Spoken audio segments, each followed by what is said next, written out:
చూడండి guys, first time నేను చూస్తున్నా మన కోమటి చెరువు ఇంత కోపంతో తాండవం ఆడడం. ఇది మామూలు తాండవం కాదు, దేవర తాండవం కంటే కూడా వేరే వేరే రేంజ్లో గూస్ బంప్స్ వస్తుంది. సో ఈ సౌండ్ కానీ వాటర్ ఫ్లో కానీ అసలు నెక్స్ట్ లెవెల్ అని చెప్పాలి. ఈ వాటర్ అసలు ఎక్కడ నుండి వస్తున్నాయో కూడా ఇంతవరకు తెలియదు. అసలు సిద్దిపేటలో వర్షమే లేదు, ఈ వాటర్ ఎక్కడ నుండి వస్తున్నాయో అస్సలు అర్థం అవ్వట్లేదు. సో నేను చాలా అంటే చాలా దగ్గర నుండి అయితే వీడియో తీస్తున్నా. సో ఒకసారి చూడండి, మామూలుగా లేదు.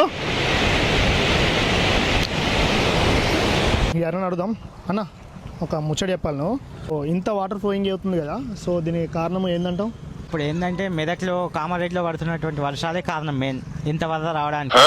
మన బాలరాజన్ అయితే చెప్పిండు పరిస్థితి. అక్కడ మెదక్ అండ్ కామారెడ్డిలో వర్షం పడడం వల్ల ఆ వాటర్ ఫ్లో అంతా మన శ్రీనగర్ సిద్దిపేట కాలనీ ఈ సైడ్ వచ్చిందని చెప్పి ఆయన కొంచెం థింక్ చేస్తుండు.